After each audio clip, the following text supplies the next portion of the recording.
अस्सलाम वालेकुम नाज़रीन, हाईटेक टीवी न्यूज़ इंडिया में आपका खैर मकदम करता हूं। मैं आपका मेज़बान मोहम्मद इब्राहिम, ब्यूरो चीफ संगारेड्डी। मुश्तरिका ज़िला मेदक आरटीसी रिटायर्ड मुलाजिमीन की अज़ीमुश्शान महासभा मुनक़िद की गई। Telangana state road transport corporation RTC retired employees union की मुश्तरिका ज़िला मेदक पहली अज़ीमुश्शान महासभा संगारेड्डी में शानदार अंदाज में मुनक़िद हुई। इस प्रोग्राम का आगाज़ रियासती सदर राजैया की क़यादत में हुआ। इस मौके पर रिटायर्ड मुलाजिमीन ने अपने मुतालिबात पेश करते हुए कहा कि बकाया बिलात फौरी जारी किए जाएँ, मुलाजिमीन को हेल्थ कार्ड फराहम किए जाएँ, आरटीसी की रिटायर्ड मुलाजिमीन को लग्जरी बसों में सफ़र की सहूलत दी जाए और आरटीसी डिपो हुदूद में रिटायर्ड मुलाजिमीन के दफ्तर के लिए 50 गज़ ज़मीन मुख्तस की जाए। इन मुतालिबात को आला अहकाम के सामने रखा गया। इस प्रोग्राम में मेहमान खुसूसी के तौर पर संगारेड्डी म्यूनसिपल चेयरपर्सन कूना वनिता संतोष शरीक हुई। इन्होंने कहा कि रिटायर्ड मुलाजिमीन के जायज़ मुतालिबात को TGIIC की चेयरपर्सन निर्मला जग्गारेड्डी की तवज्जो में लाया जाएगा और TPCC वर्किंग प्रेसिडेंट जग्गारेड्डी की सोच के मुताबिक मुश्तरिका ज़िला मेदक आरटीसी रिटायर्ड मुलाजिमीन के मसाइल हल करने के लिए हर मुमकिन ताउन फराहम किया जाएगा। संगारेड्डी डिपो मैनेजर उपेंद्र ने खिताब करते हुए कहा कि रिटायर्ड मुलाजिमीन के जायज़ मुतालिबात की तकमील के लिए महकमा जाती ताउन फराहम किया जाएगा और इनके मुतालिबात से मुतालिक आला अहकाम को तफसीली रिपोर्ट पेश की जाएगी। इस प्रोग्राम में रियासती कमेटी के चीफ एडवाइज़र कोटैया, रियासती जनरल सेक्रेटरी बुच्ची रेड्डी, रियासती सेक्रेटरी मुरलीधर, रियासती सेक्रेटरी फारूक, रियासती secretary SK Murthy, Medak region chairman Narayan, सदर Biraiah, Medak region general secretary Krishnamurthy, Sangareddy depot chairman K Nawaz, Sangareddy depot सदर MD Janimiya, Sangareddy depot secretary Nageshwar समेत बड़ी तादाद में रिटायर्ड मुलाजिमीन शरीक हुए। आइए ताज़ा तरीन खबरों के लिए देखते रहिए hitech TV news India Sangareddy.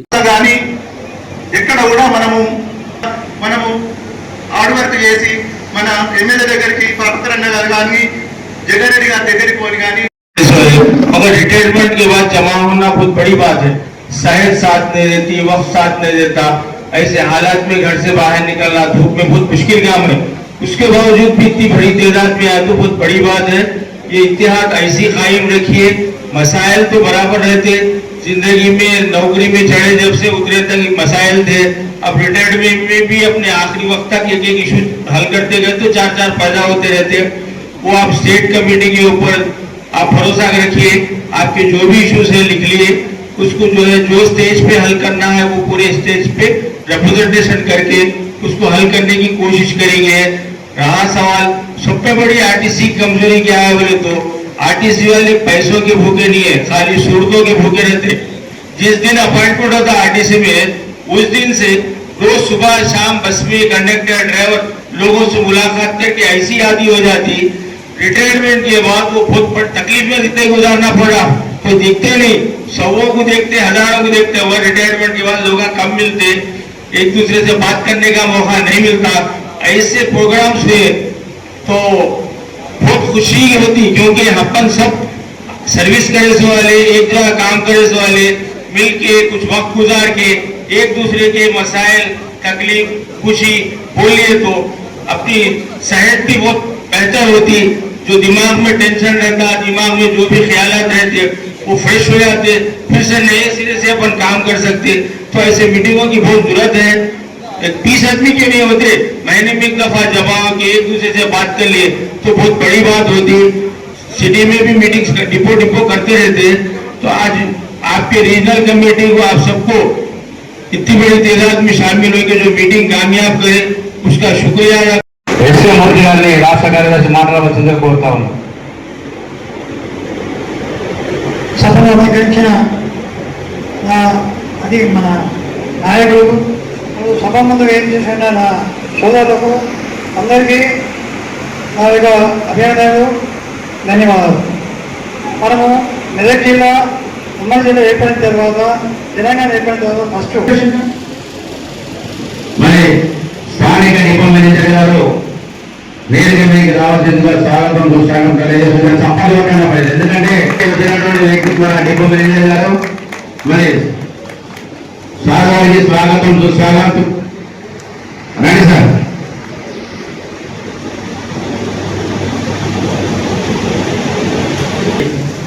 Depot manager గారికి 56% మెంబర్స్ రిటైర్మెంట్ అయ్యారు. వాళ్ళు ఆర్థికంగా బాగుండాలంటే 17 పే స్కేల్స్ ప్లస్ మరియు మనకి ప్రతి డిపో దగ్గర డిపో ప్రిన్సెస్ అనే ఒక 100 గజాలు జాగిచ్చిన టెంపరీ షెడ్ వేసుకుంటాం. గవర్నమెంట్ ఆర్టీసీ ఎప్పుడైనా ప్రతిశతం ఆ రకంగా చేస్తే మాకు బాగుంటుంది. రోజు ముగిస్తాం.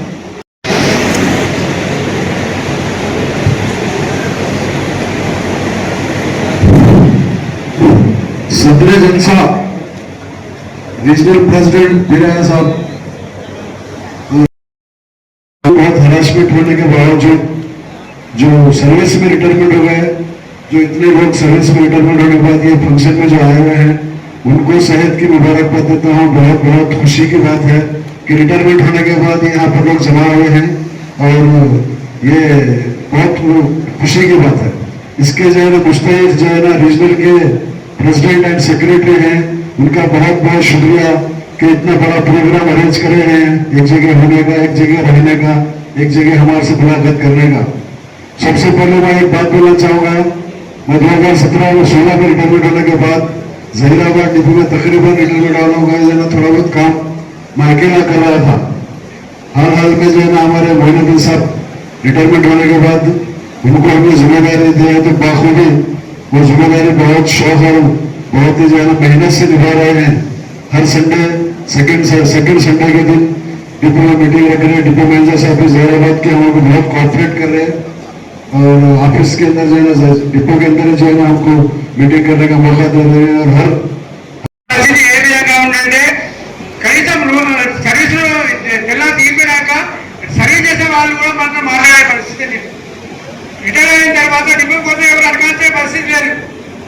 అలాంటి పరిస్థితిలో మనము మన యూనియన్ హేమంత్ సోపి గారు, కోటయ్య గారు, బుచ్చిరెడ్డి గారు అందరూ కలిసి మన యూనియన్ స్థాపించిన తర్వాత అందరూ అమీరు ఈ యూనియన్ ఏం చేస్తుంది, ఏం పని చేస్తారు రిటైర్మెంట్ అయినాక.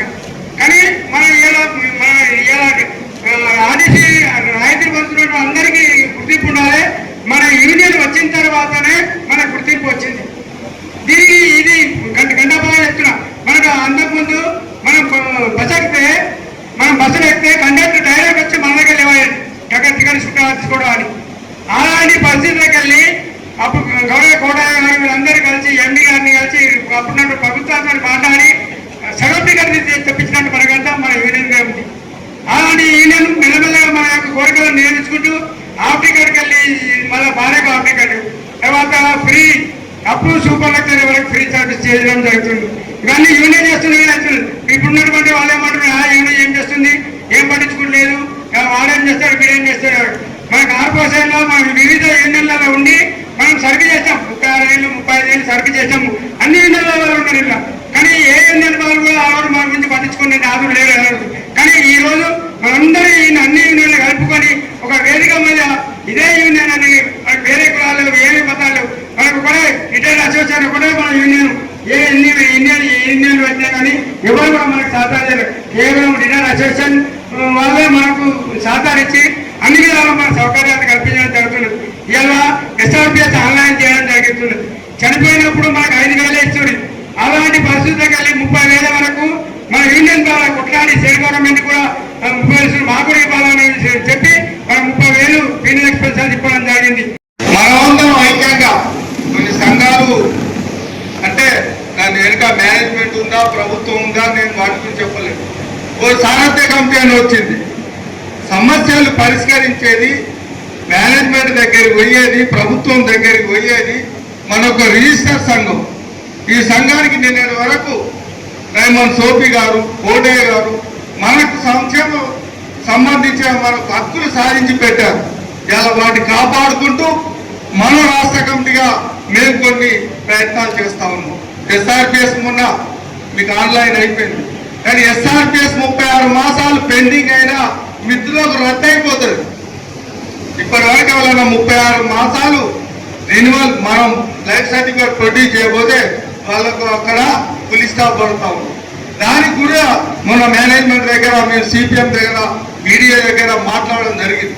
అలా 36 మాసాలంటే కుదరదు, ఇమ్మీడియట్ మీరు రాండి, మీరు చేసి పెడతామనే పద్ధతుల్లో ఉంది. కాబట్టి మీ అందరికీ నా రిక్వెస్ట్ ఏంటంటే, ఇలా మన ముందు 17 పే స్కేల్, 21 పే స్కేల్, ఇంకా 25 పే స్కేల్ మీకు తెలిసి ఉండాలి. ఇలా ఐఆర్ పెన్షన్ సంబంధించిన కేసులు మళ్ళీ పెండింగ్ అయిపోయింది. ఎందుకు పెండింగ్ అయినాయి? ఇలా మళ్ళీ 17 పే స్కేల్ కూడా ఎరియర్స్ చేసి మన వైపు నుంచి కంట్రిబ్యూషన్ తీసుకొని మేనేజ్మెంట్ కూడా దాని సేఫ్ టైం కంట్రిబ్యూషన్ కట్టి ఐఆర్ పెన్షన్ ను మళ్ళీ ఒక లెవెల్లో తీసుకురావాల్సిన అవసరాలు ఉన్నాయి. దాని మీద కూడా మెమోరాండం ఇవ్వడం జరిగింది. 17 పే స్కేల్ అయిందనుకో ఎరియర్స్ ఇస్తామన్న ఏప్రిల్ 10వ తేదీన మన జనరల్ సెక్రటరీ గారు మేము పోతే ఎండి గారు హామీ ఇచ్చారు. ఆ మధ్యకాలంలో సమ్మె వచ్చింది, ఆ ఏరియాస్ అక్కడే ఆగుంది. కానీ మళ్ళీ వాటిని ఇలా లెక్కలు చేసుకుంటూ మళ్ళీ మాన్యువల్ కాకుండా కంప్యూటర్ చేసి ఇలా లెక్కలు తీసి మొత్తం మళ్ళీ 21 పే స్కేల్ 11% ఐఆర్ ఇచ్చి చేసి ఇలా వాటి వైపు మళ్ళీ వెళ్ళే ప్రయత్నాలు జరుగుతాయి. దానిలో జాప్యం అవుతుంది. కాబట్టి మీ అందరికీ డిమాండ్ నోటీసులు రానోళ్ళు ఎవరు నిరుత్సాహపడే అవసరం లేదు. అలాగే ఐఆర్ పెన్షన్ కూర్చోని వాళ్ళు నిరుత్సాహపడే అవసరం లేదు. నేను పిఎఫ్ ఆఫీస్ లో రాజశేఖరరావు అని సెక్రటరీ ఉంటాడు, నిత్యం నాతో పనిచేసిండు. ఆయన జూనియర్ స్టేట్ గా అపాయింట్ అయ్యి ఇలా అకౌంట్స్ ఆఫీసర్ గా అక్కడ పనిచేస్తాను. ఎప్పటికప్పుడు నేను ఆయనతో కాంటాక్ట్ లో ఉంటాను. ఏం జరుగుతూ ఉంది అక్కడ పిఎఫ్ ఆఫీస్ లో కొన్ని రిజెక్ట్ అయినాయి. రిజెక్ట్ అయినా కూడా నేను మా జనరల్ సెక్రటరీ మనంతా ఒక రిప్రజెంటేషన్ ఎందుకు రిజెక్ట్ అయినాయి, కారణాలు ఏంటి అంటే దానికి సంబంధించిన కొందరు సస్పెన్స్, రిమూవ్స్, కొన్ని డిపోలల్లా పోవడం వల్ల, దానికి లెక్కలు సరిగా లేకపోవడం వల్ల అది పెట్టడం జరిగింది. అట్లనే కొందరు డబ్బులు డిమాండ్ నోటీస్ ఇచ్చిన కట్టని వాళ్ళకు కూడా మళ్ళీ ఇవ్వాలని చెప్పి వాళ్ళకి అవకాశాలు అని చెప్పి ఒక రిప్రజెంటేషన్ ఇచ్చి అటు ప్రయత్నాలు జరుగుతూ ఉన్నాయి. మా అంతు ప్రయత్నాలు చేస్తా ఉన్నాం. కాబట్టి మీరెవరు ఐఆర్ పెన్షన్ కోసం బాధపడే అవసరాలు లేవు. మంది రిటైర్ ఎంప్లాయీస్ అనేది ఇక్కడ మొట్టమొదటిసారిగా, అంతేనా? ఇంతమంది కలుసుకోవడం అనేది కూడా నిజంగా చాలా మంచి పరిణామం. అది ఎందుకు అంటే ఒకటి గా ఉంటే ఏ పని కూడా చేయడం కూడా కష్టం. అది ఒక్కరిగా ఉంటే మన యొక్క ఆలోచనలు ఏంటి, మనం ఎవరు చెప్పుకోవాలి ఏంటి అనేది కూడా చాలా మందికి తెలియదు. కొద్దిమంది ఉంటే కూడా కొద్దిమంది వరకు మాత్రమే సమస్యలు అనేది పరిమితం అవుతూ ఉంటాయి. వాళ్ళ సమస్యలు మాత్రమే చెప్పుకోవడానికి అవకాశం ఉంటుంది. ఒక వేదిక అనేది ఉంటే మనకు ఏవైతే సమస్యలు ఉన్నాయో అవన్నిటినీ కూడా చర్చించుకొని కూలంకుషంగా దాన్ని ఒక పద్ధతి ప్రకారంగా మనం ఎక్కడైతే దీన్ని సాధించుకోవడానికి అవకాశం ఉంటుందో ఆ ప్లాట్ఫామ్లో వాటిని తీసుకెళ్ళినట్టుంటే మనకు కావాల్సినవన్నీ కూడా లభించేటువంటి అవకాశం ఉంటుంది. ఎవరికైనా కానీ ఇక్కడ చాలా మంది రిటైర్మెంట్ అయినటువంటి employees, most of the retirement employees well settled కాదనేది కాదు. కానీ కొద్దిమంది ఇప్పటికీ కూడా ఇంకా ఆర్థికంగా ఇబ్బంది పడుతున్న వాళ్ళు ఉండొచ్చు. అందరూ కూడా మంచిగా ఉండేది ఏం లేదు. ఎందుకంటే అక్కడ ఉన్నటువంటి ఫ్యామిలీ, వాళ్ళ పిల్లలు, వాళ్ళు సెటిల్ అయినటువంటి విధానాన్ని బట్టి ఉంటుంది. చాలా మందికి ఒక ఆర్టీసీ నుంచి ఎటువంటి ఇంకా ఆర్థికమైనటువంటి రిక్వైర్మెంట్ అనేది ఉండకపోవచ్చు. కానీ కొద్దిమంది మాత్రం గడవడానికి లేనటువంటి పరిస్థితిలో ఉండవచ్చు. అంటే ఒకరిని దృష్టిలో పెట్టుకొని కాకుండా చాలా మంది ఉంటారు కాబట్టి ఇది అందరి సమస్యలాగా అందరూ కూర్చొని ఎవరైతే లేరు వాళ్ళందరికీ కూడా ఉపయోగపడేగా ఉంటుంది. ఉన్నటువంటి వాళ్ళు ఎవరు కూడా డబ్బులు వద్దనుకునే వాళ్ళు ఎవరు లేరు. ఏదైనా సమస్య తీరుతుంది అంటే చాలా మంది సంతోషంగా ఉంటారు. కాబట్టి ఏ సమస్య అయినా సరే నలుగురు కూర్చొని మాట్లాడుకుంటే చాలా చక్కగా ఉంటుంది. ఇక్కడ ఉన్నటువంటి వాళ్ళు ఎన్నో రకాలైనటువంటి మనకు సమస్యలు ఉంటాయి. లేవనే 2-3 విషయాలు చెప్పదలుచుకున్నాం. ఏదైతే మనకున్న సమస్యలు ఈ అసోసియేషన్ పెట్టిన తర్వాత డిఎం గారు అన్నారు, ఇప్పుడు సార్ మాకు ఈ అసోసియేషన్ పెట్టింది కులము మతము ఏది లేదు, సర్వీసులో ఉన్నప్పుడే యూనియన్లు, ఇప్పుడు ఉన్న రిటైర్ అయిన తర్వాత మనంతా ఒకటే సంఘం, ఒకటే యూనియన్. మొన్నటి వరకు ఈ అసోసియేషన్ మరి స్టార్ట్ చేసి ఇంతవరకు తీసుకొచ్చిన గౌరవనీయులు రైమన్ సుబ్బి గారు, కోటయ్య గారు మరి వాళ్ళకి ఏదంటే ఏజ్ నిమిత్తము పక్కన జరగడం వల్ల లాస్ట్ ఇయర్ గత సంవత్సరము మన జనరల్ సెక్రటరీగా రాజ్య అధ్యక్షుడిగా మిగతా కమిటీ ఏర్పాటు చేసి కొన్ని సమస్యలు సాధించుకున్నాం. బస్ పాస్ చాలా మంది మర్చిపోయారు అది ఎప్పటికంటే మరి దాదాపు 15 సంవత్సరాలు అయింది. ఇవాళ బస్సులలో తిరుగుతున్నామంటే ఈ అసోసియేషన్ సాధించిందే. ఇంట్రెస్ట్ రేటు తర్వాత సూపర్ లగ్జరీలో 50% ఏసీలు ప్రతి ఒక్కటి ఇప్పుడు అనుభవించే విషయాలు సమస్యలు సంస్కరణ అన్ని ఈ అసోసియేషన్ సాధించింది. అయినా ఇంకేం అయిపోలే, ఇంకా చాలా ఉన్నాయి. ఒకటి అయిపోతే ఇంకోటి పెరుగుతూనే ఉంటది. ఆర్థిక పరమైన డిమాండ్లు 2017కు మరి ఈ ప్రభుత్వం వచ్చిన తర్వాత మరి అమల్లోకి చేసి మరి దానికి రావాల్సిన అరియర్స్ ఇంతవరకు ఇవ్వలేదు. దాదాపు 9 సంవత్సరాలు అవుతుంది. మరి దాని గురించి మీకు తెలుసు, నిన్న మొన్న 2 నెలల క్రితము సర్వీస్ లో ఉన్న యూనియన్లు మరి సమ్మె చేశారు. చాలా మంది మన వాళ్ళు 80% అటెండ్ అయ్యారు. మీకు అందరికీ తెలుసు అది, ఎందుకంటే డబ్బులు ఇప్పిస్తున్నారని. ఆ సమస్య మొన్న వచ్చిన సర్కులర్లో 2017కు సంబంధించి ఏం లేదు. మొన్న ఎండి గారు కలిసి రిప్రజెంటేషన్ ఇచ్చినాం, సిపిఎం మేడంను కలిసినాం, మాకు కంపల్సరీ కావాలని. మరి నెలాఖరు పోయిన నెల రాష్ట్ర కమిటీలో ఒక నిర్ణయం తీసుకున్నాం. సార్ ఉన్నాడు కాబట్టి సరే దయచేసి ఏమనుకోవద్దు సార్, మేము ఏదైతే రాష్ట్ర కమిటీగా ఈ నెల మే వరకు రాకపోతే జూన్ 15 తర్వాత చలో బస్ భవన్ ప్రోగ్రాం పెట్టడానికి నిర్ణయం చేసినాం. ఆ డేట్ మీకు అతి త్వరలో తెలియజేస్తాం. తప్పకుండా మీరంతా పెద్ద ఎత్తున రావాలని చెప్పేసి మేము విజ్ఞప్తి చేస్తా ఉన్నాం.